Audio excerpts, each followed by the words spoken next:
वालेकुम।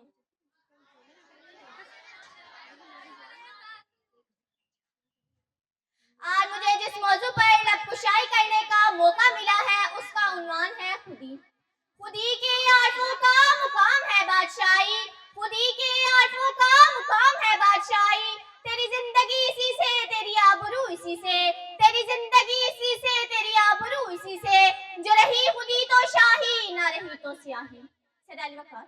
अगर खुदी को एक जिस्म तस्वुर कर लिया जाए और उस जिस्म के अंदर गर्दिश करने वाले लहू की सदा बनकर आज मैं वक्त के वानों में खड़ी हूँ, आज मैं यहाँ सदाए वक्त बुलंद करने आई हूँ। और अगर इसे अल्फाज की क़यूद का जामा पहना लिया जाए तो आज का मेरा मौजू इकबाल का ये शेर।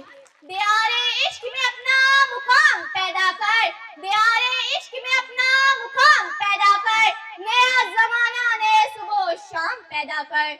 मेरा तरीक अमीरी नहीं फकीरी है, मेरा तरीक अमीरी नहीं फकीरी है। खुदी ना बेच गरीबी में नाम पैदा कर। सैयद वक़ार।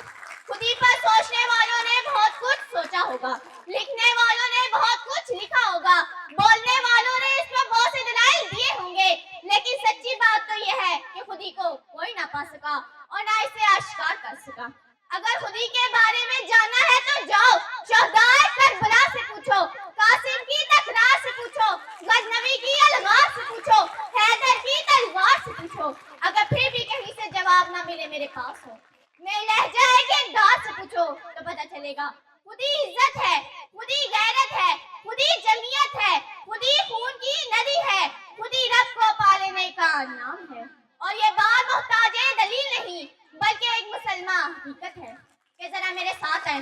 हम तारीख की उंगली पकड़कर माजी में झांकते हैं तो क्या देखते हैं कि मुसलमान खुदी से भरपूर तौहीद का परचम उठाए वजाहदू फी सबीलिल्लाह की अमलीक तफसीर बने, जो बढ़ते हैं तो बढ़ते ही चले गए और अब ताला का पैगाम सारी दुनिया में आम करते चले गए। मगर गवा दी हमने जो इस्लाम से मीरास पाई थी। फिर वक्त ने हमें दिखाया, कुतबा के कुतब खाने चले, बगदाद का सारा इल्म फरात में बह गया। जी हाँ सैयद वक़ार, ये वही फरात था जो शिकस्त ज़दा थी शख्स, तार हिम्मत और उस वक्त के मुसलमानों की अजमत का एक ज़हीर सगवा था। सैयद वक़ार, मैं देखती हूँ अपने आप को, आज की इस नौजवान नस्ल को, आप हैरान होंगे। मैं देखती हूँ इकबाल को, उनके खुदी के दर्स को। मैं सोचती हूँ और फिर तगय्युर में डूब जाती हूँ। इसका अंजाम अफसरदगी के अलावा कुछ नहीं होता। मैं परेशान होती हूँ लेकिन उम्मीद भर आती है। लेकिन क्या करें, जाए तो जाए कहाँ। 9 नवंबर का दिन तो खुशियों का दिन था। सैयद वक़ार, आप बताएं कि मैं खुशियाँ कैसे मनाऊं जब मासूमों का कत्लेआम मेरी आंखों के गिर्द चक्कर काटता है।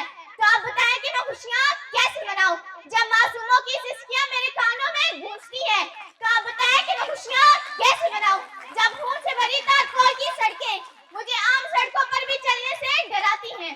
तो आप बताएं कि मैं खुशियाँ कैसे मनाऊं। सैयद वक़ार, आज आपसे नहीं बल्कि इकबाल रहमतुल्लाह अलैह की उस जात से सवाल करती हूँ कि इकबाल, आपने हमें इतना मर्तबा क्यों दे दिया, इतना मुकाम क्यों दे दिया, शाहीन कह दिया, मर्दे मोमिन कह दिया, कहारियो गफ्फारियो जमरूद कह दिया, ऐसा मर्दे मुजाहिद कह दिया कि जिसके अज़ानों से शबिस्तान वजूद कांप उठे, जिनकी हैबत से सहरा दरिया हो गए, जिनकी ठोकर से दोनीम सहरा दरिया हो गए। मगर एक बात मैं आपको बताना चाहती हूँ, हम इस मुकाम के काबिल हरगिज़ न थे। हमने तो शाहीन का मतलब ही नहीं जाना। हमने अपनी इज्जतों के सौदे कर दिए, हमने अपनी माँ बहनों की इज्जतें नीलाम कर दी। सैयद वक़ार, ये पाकिस्तान इकबाल का पाकिस्तान नहीं। इकबाल, तेरे देश का क्या हाल सुनाऊं, इकबाल तेरे देश का क्या हाल सुनाऊं, दहकान तो मत खप गया अब किसको जगाऊं, मिलता है कहाँ ख्वाशाए गंदम के जलाऊं, इकबाल तेरे देश का क्या हाल सुनाऊं, इकबाल तेरे देश का क्या हाल सुनाऊं।